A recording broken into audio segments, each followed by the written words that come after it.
Ok, alors réunion d'équipe du 17 janvier et chronique chorégraphique par Alma ce matin. Alors, donc pour cette chronique, je vais faire un partage d'écran. Voilà. Et donc, j'ai décidé de vous parler d'une expo à la Gaîté Lyrique. Donc, puisqu'en ce moment, on est un peu dans le thème du numérique, des projections, comme tu disais, Géraldine, avec le discours de Mélenchon. Donc, j'ai trouvé cette exposition qui s'appelle Orare, donc qui est une expérience immersive. Donc, ici, on peut trouver plus de photos. Donc, c'était une exposition proposée par Sabrina Raté, qui est donc une expo à mi-chemin entre le monde virtuel et le monde physique. Et l'idée, c'est de nous plonger dans une réalité alternative qui repense l'espace commun et qui est censée bouleverser nos perceptions. Donc, il y a vraiment une atmosphère de science-fiction, un questionnement par rapport à notre image. Il y a des projections, des animations, des impressions 3D et des dispositifs spatiaux. Et j'ai trouvé une phrase qui avait l'air de bien expliquer son exposition. Donc, c'est, je cite, «L'expo se présente comme un archipel où le visiteur devenu acteur se déplace d'îlot en îlot, de monde en monde, refuge hors de la réalité. S'ouvre devant vos yeux un nouveau monde, utopie numérique qui explore les réalités d'une société surconnectée, visiblement saturée pour la reconquérir et réinstaurer son aura.» Donc voilà, donc je vous conseille cette expo qui a l'air très intéressante, qui est du 17 mars au 10 juillet 2022. Donc on a le temps de se motiver pour y aller. Et du coup, dans le même thème un peu expérimental avec le numérique, j'ai découvert Experiments with Google, donc grâce à Virginie, qui est un site internet qui est à mon avis génial. Donc en gros, c'est une vitrine de travail où il y a énormément de codeurs qui vont repousser les limites de la technologie, qui vont proposer de vivre des expériences.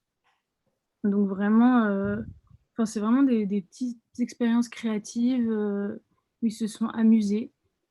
Et donc, par exemple, on clique sur une expérience, donc on peut lancer l'expérience et il nous emmène direct sur le site où le codeur a fait. Donc là, par exemple, j'ai trouvé une expérience qui s'appelle A Century of Surface Temperature Anomalies. Et donc là, on peut voir au fil des années, donc depuis 1910, comment, bon, sauf le Groenland, mince, n'importe quoi, le pôle sud, on peut voir comment la température a augmenté au cours des années.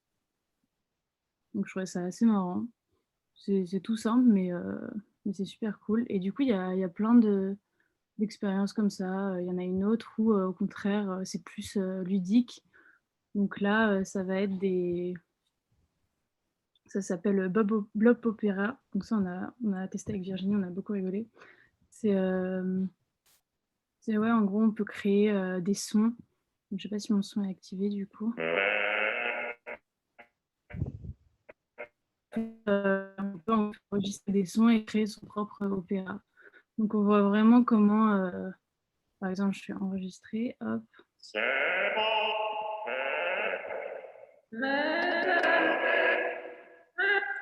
Voilà, c'est tout bête, mais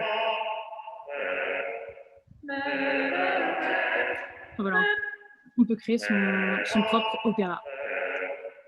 Donc voilà, c'était pour la petite expérience. Je vous invite à regarder, à expérimenter. Il y a vraiment plein de propositions. Et en fait, je trouve ça assez cool parce que ça permet aussi de donner des idées. Parce que comme tous les thèmes sont mélangés, si on développe une application ou si on a envie de créer un projet, je pense que ça peut être une source d'inspiration assez fun. Voilà. Et pour la chronique féministe, j'ai décidé de faire de parler d'une exposition qui regroupe un peu l'idée de nos chroniques à nous féministes. Donc l'exposition d'Alicia Paz. Donc c'est une artiste franco-mexicaine qui a pour idée de réhabiliter toutes les femmes célèbres et anonymes qui l'ont inspirée. Et donc en fait, elle fait sa propre chronique féministe, un peu comme nous, mais à sa manière dans son expo. Et donc elle crée une sorte de petit panthéon personnel des grandes femmes à travers son expo. Et donc elle dit: «L'art est une histoire de femmes, une histoire certes oubliée, souvent malmenée, voire totalement négligée, mais écrite entre les lignes aux côtés de leurs homologues masculins». Voilà. Et du coup, Alicia Paz, donc c'est une artiste peintre. Elle a un site où c'est possible d'aller voir. Voilà. Donc on peut voir un peu. Je vous mettrai tous les liens dans la description en tout cas. C'est tout pour mes chroniques du jour. Très inspirant, très inspirant. Merci beaucoup, Alma. Super. Pour la chronique cinématographique qui est reportée à la semaine prochaine. Mais merci de votre écoute.